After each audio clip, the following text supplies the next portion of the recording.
that he himself had a lost breath when he was in the ministry in Vizag. కాబట్టి ఆయన తానే మరి వైజాగ్ లో పరిచర్య ఉంటుండగా తన చివరి శ్వాస విడిచాడనటము నిజంగా ఎంతో మరి సంతోషకరమైనటువంటి సంగతి అది. It was a rare privilege to be just like that. ఆ రీతిగా నిజంగా జరగటం అనేటువంటిది అలా ఉండటం నిజంగా అరుదైనటువంటి ఆధిక్యతది. We ministers usually covet, and that's our last desire too. కాబట్టి పరిచారకులైనటువంటి వాక్యం మేము కూడా అదే మేము కోరుతా ఉంటాం, అలాగే చివరి ఆశ మాది కూడా. We wish that our last breath should be taken when we are in the house of the Lord ministering unto his people. దేవుని ప్రజలకు పరిచర్య చేస్తూ దేవుని ఇంటిలో ఉన్నప్పుడు చివరి శ్వాస విడవాలనేది మా యొక్క ఆశ కూడా. But Jesus may not comply the request of all the ministers, but he will comply the request of only few, and he is one among them. అయితే అందరూ వాక్య పరిచారకులు బోధకుల యొక్క మనవి ప్రభు ఆయన అంగీకరించకపోవచ్చు, కానీ కొందరి యొక్క మనవి అలాగా అంగీకరిస్తాడు. అలాంటి వారిలో మరి దైవజనుడు ఒకరు. And as uncle was promoted to the glory, uncle అయిన మహిమలోనికి పిలువబడి ఉంటుండగా I was talking to the responsible brethren there in Vizag. Vizag లో ఉన్నటువంటి బాధ్యత కలిగిన సహోదరులతో నేను మాట్లాడుతా And ఉన్నాను. also the doctors who attended upon uncle. దాని తర్వాత అంకుల్ గారిని ఎవరైతే చూసుకున్నటువంటి ఆ డాక్టర్స్ తో కూడా మాట్లాడాను. They were sharing that uncle had a full beaming of joy, and he was talking very normally until the last breath. కాబట్టి వాళ్ళు ఏం చెప్పారంటే అంకుల్ ఆయన చాలా చిరునవ్వుతో సంతోషంతో ఉండినాడు, చివరి శ్వాస విడిచేంత వరకు కూడా ఆయన ఎంతో ఆనందంగా ఉన్నాడు అని చెప్పారు. His face was shiny. ఆయన ముఖం ప్రకాశిస్తా He prepared himself for the Lord's call. ఆయన ప్రభు పిలుపు కొరకై తను సిద్ధపరచుకున్నాడు. For him it was not sudden, but for us it was. ఇది ఆయనకి ఏమాత్రం అకస్మాత్తుగా జరిగింది కాదు, మనకు అకస్మాత్తుగా జరిగినట్లు అనిపిస్తుంది. But he had been in the track of Jesus Christ, preparing himself to see his Lord face to face, who laid down his life for all of us. కాబట్టి ఆయన ప్రభు యొక్క మార్గంలో వెళ్తూ మన నిమిత్తమే తన ప్రాణం నర్పించినటువంటి ప్రభువైన రక్షకుడైన యేసుక్రీస్తు ప్రభువును చూడడానికి కొరకై తాను సిద్ధపరచుకుంటానే వస్తా ఉన్నాడు ఆయన. It is unspeakable joy to be found in the celestial abode with Jesus Christ, who laid down his life for us. మన నిమిత్తమే తన ప్రాణం పెట్టినటువంటి యేసుక్రీస్తు ప్రభువారికి ఆ సన్నిధిలో పరలోక స్థలాల్లో కనబడటము ఎంతో చెప్పనశక్యమైన మహిమాయుక్తమైన సంతోషం. So he unleashed his courageous faith in Christ on daily basis. అనుదినము కూడా క్రీస్తులో తనకున్నటువంటి ధైర్యముతో కూడిన విశ్వాసాన్ని ఆయన కనబరిచి చూపించాడు. Usually he complies with the request if he is free and able to move around with his if health permits all the requests even from the small assemblies. ఆయన ఒకవేళ ఆరోగ్యం ఆయనకి అనుమతించినట్లు అయితే ఆయనకు వచ్చినటువంటి మనవులు ఒకవేళ చాలా చిన్న సమాజాలు అయినప్పుడు కూడా ఆయన మరి అంగీకరించేవాడు. It is really tough to understand at this age as to how we can visit such a small assemblies and minister unto them. కాబట్టి ఈ వయసులో కూడా ఎలాగైనా చిన్న సమాజాలకైనా వెళ్ళి వాళ్ళకి ఎలా పరిచయం చేయగలుగుతున్నాడని నిజంగా మనకు ఆశ్చర్యం అవుతుంది. Usually for the many ministers they will have the attitude of serving the Lord's people or unleashing the word of God to the big assemblies, but they have declined ministering unto the Lord's people in small assemblies. సామాన్యంగా బోధకులైనటువంటి వారు చాలా పెద్ద సమాజాల్లో దేవుని యొక్క వాక్యం చెప్పేదాని కొరకు ఇష్టపడుతుంటారు, కానీ చాలా చిన్న సమాజాల్లో వెళ్ళి దేవుని వాక్యం చెప్పేదానికి నిరాకరిస్తుంటారు. I had a association with uncle and I asked this question once I met him. నేను అంకుల్ గారితో సహవాసం కలిగి ఉన్నాను. ఒక సందర్భంలో ఆయన కలిసినప్పుడు నేను ప్రశ్న అడిగాను, అంకుల్ మీరు చెప్పేది ఆ గ్రామాల వాళ్ళకి అర్థమవుతుందా, మీరు అక్కడ దాకా వెళ్ళారు అని. అన్నాను, అంకుల్ మీరు అంత దూరం వెళ్ళారు కదా, మరి ఆ పల్లెల్లో గ్రామాల్లో ఉన్నటువంటి వారికి మీరు చెప్పేది అర్థమవుతుందని అన్నాను. ఇప్పుడు ఆయన ఏమన్నాడంటే, then do you know what did he say? అప్పుడు ఆయన ఏమన్నారు తెలుసా? వాళ్ళకి అర్థమయ్యేటట్టు చెప్తానయ్యా, అందుకని అక్కడ దాకా వెళ్తాను అన్నాడు. వాళ్ళకి అర్థమయ్యేటట్టు చెప్తానని చెప్పారు ఆయన. So he is able to reach the people no matter how educated they are, how simple they are, or how intellectual they are. కాబట్టి ఆయన అందరినీ చేరుకోగలిగినటువంటి వాడు, వారు చాలా చదువుకున్నటువంటి వారు, చాలా జ్ఞానులైనా లేకపోతే జ్ఞానం లేని చదువు లేని వారైనా వాళ్ళ స్థాయికి వెళ్ళేవాడు. He was able to minister unto simple even up to the intellectual people. చూడండి, ఆయన సామాన్యమైనటువంటి ప్రజల నుంచి అత్యంత జ్ఞానం కలిగినటువంటి ప్రజలకు కూడా వాక్యం చెప్పగలిగిన వాడు. And thirdly, in Hebrews chapter 11 we see the consistent faith. మూడోదిగా చూసినప్పుడు హెబ్రీ పత్రిక 11వ అధ్యాయంలో స్థిరమైనటువంటి విశ్వాసాన్ని మనం చూస్తాం. Uncle had showcased this in his life. Uncle ఆయన తన జీవితంలో ఈ విశ్వాసాన్ని ఆయన కనబరిచారు. Consistent, ఆయన కొనసాగినటువంటి స్థిమితమైనటువంటి విశ్వాసం. Usually it is really tough to be consistent in our Christian walk. మన క్రైస్తవ జీవితంలో మనము సామాన్యంగా అలాగన ప్రతి ఎడతెగక కొనసాగటం అనేటువంటి స్థిరంగా చాలా కష్టం ఉంటుంది. నిలకడ క్రైస్తవ జీవితము అసాధ్యం. కాబట్టి నిలకడ క్రైస్తవ జీవితం అసాధ్యం. We all the time to be volatile. మనం ఎల్లప్పుడూ కూడా మరి అచంచలంగా ఉంటాం. We swing this side and that side. మనం అటు ఇటు ఊగిసలాడుతుంటాం. When things are very positive and our joy knew no bounds. మన పరిస్థితులన్నీ కూడా అనుకూలంగా ఉంటే మన ఆనందానికి హద్దులు ఉండవు. When things are going the way we are not expecting, then we get discouraged. అయితే పరిస్థితులు మనం అనుకున్నటువంటి విధానంలో జరిగినప్పుడు చాలా కురింగిపోతుంటాం. I myself used to taken back when I hear that uncle is moving very frequently, almost all the weekends, especially at this age. ప్రత్యేకంగా ఈ వయసులో కూడా అంకుల్ గారు అయినాక ఈ వారాంతాల్లో చాలా ప్రాంతాలకు వెళ్ళి పరిచయం చేస్తూ ఉంటున్నాడు ఈ దినాల్లో అని విన్నప్పుడు నాకే చాలా ఆశ్చర్యం అనిపించింది. Once I asked uncle, how come you travel? Although it's tough for me to travel at my age. ఒకసారి నేను అంకుల్ని అడిగాను ఏంటంటే, అంకుల్ నా వయసులోనే ఇలాగ ప్రయాణం చేయడం నాకు కష్టం అవుతుంటే మీరున్న వయసులో ఇలాగ ప్రయాణం చేయగలుగుతున్నారు ఇలాగని అడిగాను ఆయన. Then he told Punaruttana Shakti, the power of the resurrection. Bhaksing used to preach on that. ఆయన చెప్పారు ఏంటంటే పునరుద్ధాన శక్తి అయ్యా, భక్సింగ్ గారు దీని గురించి చెప్పేవారు అని బోధించారు. And he also exercised his co-workers to experience the power of the resurrection on daily basis. తర్వాత ఆయన జత పని వారు కూడా వారి అనుదిన జీవితాల్లో పునరుద్ధాన శక్తిని వారి జీవితాలు అన్వయించుకోవాలని ఆయన చెప్పేవాడు అన్నారు. Uncle traveled for about 8 decades. కాబట్టి అంకుల్ గారు దాదాపుగా 88 దశాబ్దాలుగా ఆయన ఉన్నారు. So in this life's pilgrimage, there were so many tempests, trials and tribulations. It was never been a cakewalk. కాబట్టి ఆయనకి ఈ యొక్క జీవిత పరిధంతట్లో కూడా అనేకమైనటువంటి తుఫాన్లు, కష్టాలు, శోధనలు, శ్రమలు వచ్చాయి. అంత సాఫీగా సాగలేదు అది.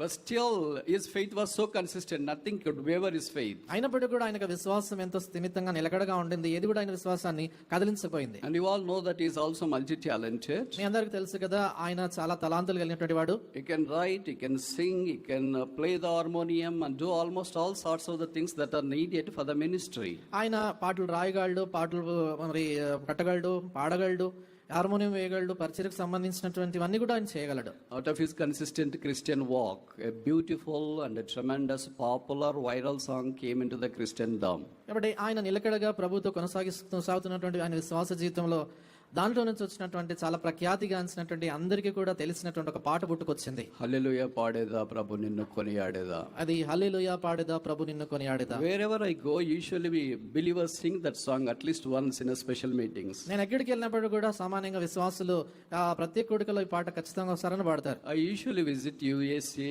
UK and other parts of the world including Middle East, but this song will be always sung in the assemblies. నేను మా సాధారణంగా USA కానీ తర్వాత UK అలాగే మధ్య ఆసియా, గల్ఫ్ ప్రాంతాలకు పరిచయకి వెళ్తా ఉన్నప్పుడు ఈ పాట వారు తప్పనిసరిగా పాడుతూ ఉంటారు. At least in the worship somebody will lift up their voice and sing this song. ఆరాధనలో ఎవరైనా కూడా ఈ పాటలో ఒక చరణాన్ని ఎత్తి వారు పాడుతుంటారు. It's a moving song in a Christendom. అది క్రైస్తవ్యములో ఎంత హృదయాన్ని హత్తుకునేటువంటి పాట. It is not that a poet has given life for that song. కాబట్టి కవి ఆ యొక్క పాటకి ఏదో ప్రాణం పోసేయడం కాదు. But it is the Holy Spirit who has wrought life through his life. అయితే పరిశుద్ధాత్ముడే ఆయన జీవితం ద్వారా ఆ పాటలోనికి ఆ జీవాన్ని తీసుకొచ్చారు. That's how the Lord has used his servant here and there for his glory. ఆ రీతిగా ప్రభు తన యొక్క దాసుని ఆయా ప్రాంతాల్లో తన యొక్క మహిమార్థమైన వాడుకుంటూ వచ్చారు. And fourthly, we see in Hebrews chapter 11 we have a challenging faith mentioned here. నాలుగోదిగా చూస్తున్నప్పుడు హెబ్రీ పత్రిక 11వ అధ్యాయంలో సవాలు విసిరే విశ్వాసాన్ని మనం చూస్తాం. Many have done this. అనేకులు ఇలాగ చేశారు. That includes Daniel, Joshua, Moses and we cannot catalog them owing to the paucity of time. అలాగే మనం చూసినప్పుడు దానియేలు గాని, యోషువ, మోషే ఇలాంటి వారు సమయ హద్దుబాటును బట్టి మనం చూడలేము. అనేక మంది అలాగే ఉన్నారు. So this is mandatory for us when there are challenges for our faith. కాబట్టి ఇది మనకి ఎంతో తప్పనిసరి అయినటువంటి సంగతి. మన విశ్వాసానికి సవాళ్ళు ఎప్పుడైతే ఎదురవుతాయో But we should be always stick on to the faith which we have really anchored in Christ. మనము ఏ విశ్వాసం అయితే క్రీస్తులో లంగరు వేసుకున్నామో ఆ విశ్వాసంలో మనము అలాగే ఉండడం అనేటువంటిది చాలా మనకు అవసరమైన సంగతి. So elderly people in the Lord's ministry who have gone before us are setting these things as example for us to follow. కాబట్టి మన ఎదుట మరి ఎవరైతే పెద్దలైనటువంటి వారు పరిస్థితిలో ముందుకు వెళ్ళారో వీటిని మనం వెంబడించేదాని కొరకు ఒక మాదిరిగా ఉంచి వారు వెళ్ళారు. What a joy it is to see that they have started the ministry in Christ and ending their ministry in Christ in the midst of his people. కాబట్టి వారు క్రీస్తులో తమ యొక్క పరిచర్య ఆరంభించినటువంటి వారు క్రీస్తులోనే వారి జీవితాన్ని ముగించారు దేవుని ప్రజల మధ్యలో అని చూసినప్పుడు నిజంగా ఎంతో సంతోషం కలిగిస్తుంది. In all the challenges of their life, Christ has been a great victor unto them. వారి యొక్క జీవిత సవాళ్ళన్నింటిలో కూడా వారి జీవితాల్లో క్రీస్తు ప్రభువు వారు ఎంతో గొప్ప జయశాలిగా వారికి ఉంటా వచ్చారు. Sometimes he doesn't compromise with other things as well, especially in relation to the ministry. ఆయన కొన్ని పర్యాయాలు పరిచర్యకు సంబంధించి ప్రత్యేకంగా ఏ మాత్రం కూడా రాజీ పడడు ఆయన. If he is on the dais, it's very tough for the people who are on the dais sharing with. ఆయన కానీ వేదిక మీద ఉన్నాడంటే వేదిక పంచుకునేటువంటి మిగతా వారికి చాలా కష్టం.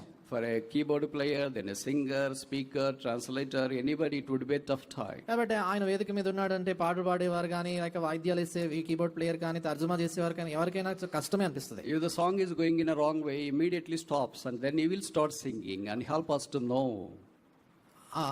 ఒకవేళ పాట కానీ తప్పుగా రాగంలో వెళ్తా ఉంటే ఆయన వెంటనే ఆపేసి సరైనటువంటి రాగాన్ని పాడి మనకు ఆ రాగం తెలిసేటట్టు చేసేవాడు. We need such a people, but we miss him in that aspect. అలాంటి వాళ్ళు మనకు అవసరము. అయితే మరి ఆ విషయంలో నిజంగా ఆయన లేకపోవడం ఎంతో లోటుగా మనం అనిపిస్తున్నాం. Same is the case with the translation too. అదే రీతిగా తర్జుమా విషయంలో కూడా Usually, the speaker would overlook the wrong words used by a translator because he doesn't like to interrupt the flow of the translator. సామాన్యంగా వాక్యం చెప్పేటువంటి వారు పాపం తర్జుమా చేసేటువంటి వారిని ఇబ్బంది పెట్టకుండా వర్తమానం అలా కొనసాగేదాని కొరకే మధ్యలో తప్పులు వచ్చినా కూడా ఏమొచ్చినా వారిని ఆపరు. But uncle will not compromise in that. అయితే అంకుల్ ఆయన ఏమాత్రం కూడా దాని విషయంలో రాజీ పడ్డాడు. He not only expects the exact translation, ఆయన ఖచ్చితమైనటువంటి పదాలు తర్జుమా ఆయన ఆశించడమే కాదు, but he expects the exact wording. That's a big problem with uncle. Uncle తో ఉండే పెద్ద సమస్య ఏంటంటే ఖచ్చితంగా ఆయన వాడిన పదాలకి సరైన పదాలే ఉండాలనుకుంటారు. He expects that whatever words in him has to be transmitted to the translator as well, which is really tough sometimes. ఆయనలో ఏ పదాలైతే అనుకుంటాడో అవే ఖచ్చితంగా తర్జుమా చేసే వ్యక్తి కూడా అదే చెప్పాలనుకుంటాడు. నిజంగా అలాగ మరి కొన్నిసార్లు కష్టం అవుతుంది. Once I had the privilege of helping him in the translation back in Tirupati when I was doing my doctoral degree. నేను నా యొక్క డాక్టరల్ డిగ్రీ చేస్తూ ఉంటున్నాడు. ఒకసారి తిరుపతిలో మరి అంకుల్ గారికి తర్జుమా చేసేటువంటి ఒక అవకాశం నాకు దొరికింది. I am asked to help all the 3 days meeting in translation to uncle. Uncle కి తర్జుమా చేయడానికి కొరకే 3 దినాల యొక్క కూడికల్లో సహాయపడమని నాకు చెప్పారు. Then I was not familiar with the scriptures as I do nowadays. మరి ఈ దినాల్లో నాకు లేఖనాలు ఎలాగ పరిచయమో అలాగే నా దినాల్లో అంత పరిచయం వాక్యం అంతగా నాకు తెలియదు. And the wording was also not much familiar to me. తర్వాత పదాలు కూడా అంతగా నాకు తెలిసినటువంటివి కాదు. Standing with such a spiritual giant and helping in the translation, especially in assembly like Tirupati, which we see lot of educated cream. కాబట్టి uncle పక్క నిలబడి తర్జుమా చేయటం, అది కూడా తిరుపతి లాంటి ప్రత్యేకమైన స్థలం, ఎక్కువగా అక్కడ చదువుకునే విద్యార్థులు చదువుకున్నటువంటి వారు ఎక్కువగా ఉండేటువంటి ఆ స్థలం. Then once in the message he used, I was there in the 5-star hotel, he said. మరి ఆ వర్తమానంలో ఆయన అంటూ అన్నారు, నేను ఒకసారి 5 స్టార్ హోటల్లో ఉన్నాను అని చెప్పారు. Then I translated saying that 5 నక్షత్రాల హోటల్ అంకుల్ ఉన్నాడంట. అవి నేను అన్నాను కదా 5 నక్షత్రాల హోటల్లో అంకుల్ ఉన్నారు అని అన్నాను. As I said you earlier that he will not compromise. నేను ముందు చెప్పినట్లుగా ఆయన ఏమాత్రం రాజీ పడు. ఏమయ్యా నక్షత్రాల హోటల్ అని చెప్తున్నావు అన్నాడు. ఏమయ్యా నక్షత్రాల హోటల్ అని చెప్పి ఇంకా వేరే పదం నాకేం రాదు, అదే వచ్చేది ఎక్కువ. Then he told, just say పెద్ద హోటల్లో ఉన్నాడు అని చెప్పు, అది సింపుల్ గా అర్థమవుతుంది కదా అన్నాడు. చెప్పేటప్పుడు ఏంటంటే పెద్ద హోటల్లో ఉండమని చెప్పు అని చెప్పాడు. So even for a small things which are really tough to get at, especially when the message is going on, but still he stops and wants that the right word to be put to the people. కాబట్టి అది కష్టమైనటువంటి పదాలు అయినప్పుడు కూడా వర్తమానం అలా చెప్తా ఉంటున్నప్పుడు ఆయన ఆపి సరైనటువంటి పదాన్ని ఆయన చెప్పి వాడేమని చెప్పేవారు. So his life has been challenging. కాబట్టి ఆయన జీవితం నిజంగా ఎంతో సవాలుతో కూడింది. But he not only just corrects like that and leaves us like that. ఆయన అలాగన సరి చేసి అట్లా విడిచిపెట్టాడు. But after the meeting he will specially call the translator because he knows the translator was annoyed before the assembly. కాబట్టి ఆయన చూడండి అయిపోయిన తర్వాత వాక్యం అయిపోయిన తర్వాత తర్జుమాదారుని పిలుస్తారు. ఏం చేతంటే అందరి ముందు బహుశా అబ్బాయి అవమానపరచబడి ఉంటాడు. The way he talks is altogether different. ఆయన మాట్లాడే విధానం చూసినప్పుడు సంపూర్ణంగా వేరుగా ఉంటుంది. You have a compilation or a combination of both correction and as well as a love. కాబట్టి ఆయన ఈ రెండు కలిక కలిగినటువంటి వాడు, ఒకవైపు చూసినప్పుడు సరిదిద్దుతాడు, మరొక ప్రేమ చూపిస్తాడు. Immediately puts his hand on the shoulder, ఏం బాధపడినావా, ఏం అనుకోదులే. ఆయన వెంటనే భుజం మీద చేసి బాధపడ్డావా, ఏం అనుకోవద్దు అంటాడు. If such a fatherly person is standing with us and encouraging us, there is no limit for any minister who can be with him as a partaker of the ministry. కాబట్టి అలాంటి తండ్రి లాంటి ఒక వ్యక్తి ప్రక్క నిలబడి ఉంటున్నప్పుడు ఆయనకి చూడండి పరిచర్యలో ఎవరైనా కూడా సహాయపడగలరు, మరి చేయడానికి కొరకు ఇష్టపడతారు. So until now we have seen 4 classes of the faith, especially from Hebrews chapter 11 and in relation to the life of uncle. ఇప్పటి వరకు కూడా హెబ్రీ పత్రిక 11వ అధ్యాయంలో నుంచి మరి అంకుల్ జీవితానికి సంబంధించి విశ్వాసం విషయంలో 4 సంగతులు చూస్తూ వచ్చాం. He being dead yet speak out.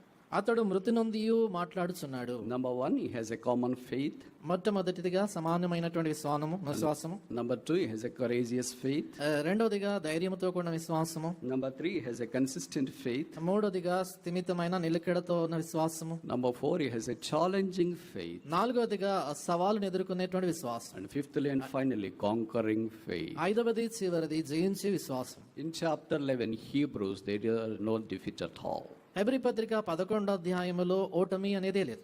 Although they had passed through tough times, వారింతో కష్టమైన పరిస్థితులు కూడా వెళ్ళినప్పటికీ, but we praise God, they came out victoriously. అయితే దేవునికి స్తోత్రము, వారెంతో విజయవంతంగా బయటకు వచ్చారు. They are standing on the conquering ground. వారు విజయ భూమి మీద వారు నిలబడ్డారు. That was joy for all of us because Christ is the great conqueror. అది మనకి ఎంతో గొప్ప ఆనందం. ఎంచేతంటే క్రీస్తు ప్రభువారు ఎంతో గొప్ప జయించేటువంటి జయశాలి. Our forefathers have gone before us, and we have to follow the Christ-like footsteps that they have left for us. మనకు పితరులైనటువంటి వారు ముందుగా వారు వెళ్ళారు, ఈ క్రీస్తు లాంటి అడుగుజాడలు వాడు విరిచెళ్ళారో వాటిలో మనం వెంబడించాలి. At least a couple of incidences mentioned here in Hebrew chapter 11 verse 21. Hebrew పత్రిక 11వ అధ్యాయం 21వ వచనంలో రెండు సందర్భాలు మనకు కనబడతాయి. We'll see one instance here. ఇక్కడ ఒక సందర్భాన్ని మనం చూస్తాము. By faith Jacob, when he was dying, మాట గమనించండి. వర్స్ 21, విశ్వాసమును బట్టి యాకోబు అవసాన కాలమందు. in Telugu it says avasana kalamandu, but English it says when he was dying. So మనకు ఒకటనే సంఖ్య కింద మరణ కాలమందు అని కూడా రాయబడింది. Then what did he say to his sons? కాబట్టి ఆయన కుమారులతో ఏం చెప్పాడు? Usually at the time of dying, what do we share with our family? మామూలుగా మరణ సమయంలో మన కుటుంబాలతో ఏం పంచుకుంటాం? What did Jacob do? యాకోబు ఏం చేశాడు? The scripture loudly clearly states here, చూడండి, లేఖనాల్లో ఎంతో బిగ్గరగా ఎంతో స్పష్టంగా చెప్పబడింది. blessed both the sons of Joseph. యోసేపు కుమారుల్లో ఇద్దరిని ఆయన ఆశీర్వదించాడు. So this is the life and legacy of godly people who are departing from us. కాబట్టి మన మధ్యలో నుంచి వెళ్ళిపోయేటువంటి దైవజనులు, భక్తి కలిగినటువంటి వారి యొక్క జీవితము వారు విడిచి వెళ్ళేటువంటి సంగతిది. They blesses the people that are around them. వారి చుట్టూ ఉన్నటువంటి ప్రజలను వారు దీవించేటువంటి వారు. That is a spiritual blessing. అది ఆత్మ సంబంధమైన When God called Abraham, ఎవడ దేవుడు అబ్రహాంని పిలిచారు, he gave twofold blessing to him. ఆయనకి రెండంతల ఆశీర్వాదం ఇచ్చాడు. As the coin has both sides both valid, the blessing has both sides both valid. ఏ రీతిగా ఒక నాణము రెండు వైపులా కూడా విలువ కలిగి ఉంటుందో అదే రీతిగా ఆయన ఆశీర్వాదానికి కూడా రెండు వైపుల విలువ ఉంది. On one side we are receiving the personal blessing, ఒకవైపు ఏమో ఆశీర్వాదాన్ని ఇచ్చి ఆశీర్వదించే వ్యక్తిని మనం పొందుతాం. and secondly we have to be a blessing for others too. రెండోదిగా చూసినప్పుడు మనం ఇతరులకు ఆశీర్వాదంగా ఉంటాం. So here we see that Jacob not only was blessed by God, ఇక్కడ మనం చూస్తాం ఏంటంటే యాకోబు దేవుని చేత ఆశీర్వదించబడమే కాదు, but he was blessing his sons too. అయితే తన కుమారులను కూడా ఆయన That's దీవించాడు. the greatest joy for a believer when he leaves this world. కాబట్టి ఈ లోకాన్ని విడిచి వెళ్ళినప్పుడు ఒక విశ్వాసికి అది అన్నిటికంటే గొప్ప ఆనందం. And secondly, రెండోది Hebrews chapter 11 హెబ్రీ పత్రిక 11 verse 22. 22, By faith Joseph, when he died, made mention of the departing of the children of Israel. యోసేపు తనకు అవసాన కాలం సమీపించినప్పుడు విశ్వాసమును బట్టి ఇశ్రాయేలు కుమారుల నిర్గమమును గురించి ప్రశంసించి. So these two incidences, when Jacob died, he blessed his two sons. ఈ రెండు సందర్భాలు యాకోబు తాను మరణించినప్పుడు తన కుమారులను దీవించాడు. And then Joseph, when he died, he was mentioning the departure of the children of Israel. తర్వాత యోసేపు తాను చనిపోయేదానికి మునుపుగా తన ఇశ్రాయేలు కుమారుల యొక్క నిర్గమాన్ని గురించి చెప్పాడు. This was a great exodus, historical exodus. కాబట్టి ఇది ఎంతో గొప్ప నిర్గమము, చారిత్రాత్మకమైన నిర్గమం. So when we flock around the mortal remains of uncle, these two things usually pop up in our minds. కాబట్టి అంకిల్ గారి యొక్క భౌతిక కాయం ఎదుట మనం నిలబడి ఉంటుండగా ఈ రెండు సంగతులు మన మనసులో మనకి తలంపులు వస్తుంటాయి. They are blessing us in the name of Jesus Christ on one side. ఒకవైపు ఏమో యేసుక్రీస్తు వారి యొక్క నామమున వారు మనల్ని ఆశీర్వదిస్తున్నారు. And secondly, they are also making a mention of the exodus that is to be executed by the believers. రెండోదిగా విశ్వాసులలో జరిగేటువంటి నిర్గమమును గురించి కూడా వారు ప్రకటిస్తున్నారు. Which means we must involve in bringing forth the people into the saving knowledge of Jesus Christ. దాని అర్థం ఏంటంటే మనము ప్రజలను యేసుక్రీస్తు వారి యొక్క రక్షణ జ్ఞానంలోనికి నడిపించాలి. So this is a challenge and the life and legacy of uncle. Let's set a model for us to follow. కాబట్టి ఇది ఒక సవాలు. అంకుల్ మన ఎదుట ఉంచినటువంటి జీవిత మాదిరి మనం వెంబడించే దాని కొరకు ఆయన విడిచిపెట్టి వెళ్ళాడు. So the Bible says he died yet he speak up. బైబిల్లో రాయబడింది అతడు మృతి నొందియు మాట్లాడుచున్నాడు. So as we miss uncle, మనం అంకుల్ లేని లోటు అనుభవిస్తుండగా still his life and legacy speaks to us taller and louder. అయినప్పుడు కూడా ఆయన జీవితము ఆయన విడిచిపెట్టిన మాదిరి ఎంతో గొప్పదిగా ఉన్నతమైన విధానంలో మనతో మాట్లాడుతుంది. It may not be exaggeration if I say this. ఈ మాట నేను చెప్తే ఇది అతిశయోక్తి He కాదనుకుంటాను. spent his time in the Universal Church of Hebron Fellowship than he spent his time with his family. ఆయన తన కుటుంబంతో గడిపిన సమయం కంటే ఎక్కువగా హెబ్రోన్లో ఉన్నటువంటి సార్వత్రిక సంఘ కుటుంబంతోనే ఎక్కువ గడిపాడు నేను అనుకుంటాను. And secondly, it may not be again a parable or a exaggeration if I say that he spent his talents in the house of the Lord than spending his talents at his home. రెండోదిగా ఈ మాట కూడా నేను చెప్పినప్పుడు ఇది కూడా అతిశయోక్తి కాదనుకుంటాను. ఆయన తన తలాంతుల వరములు ఇంటిలో వాడిన దానికంటే దేవుని ఇంటిలో దేవుని మందిరంలో ఎక్కువగా వాడాడు ఆయన. Kindly do not misunderstand me if I make this statement, especially the family members. దయచేసి ఈ మాట చెప్తే అభ్యంతరం అంటే ఏమాత్రం అపార్థం చేసుకోవద్దు, ప్రత్యేకంగా కుటుంబ సభ్యులు. And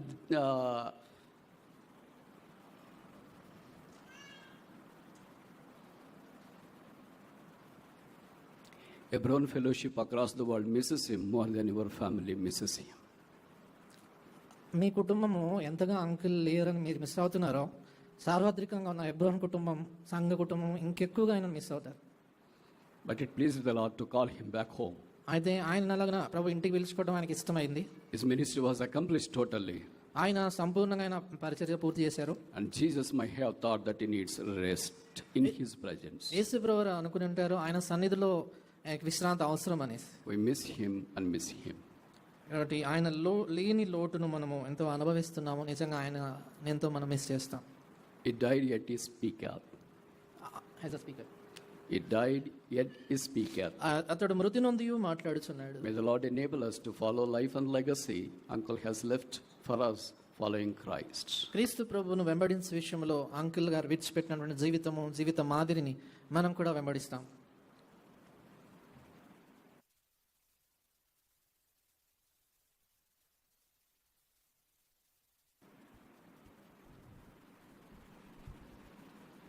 మా ప్రేమ కలిగిన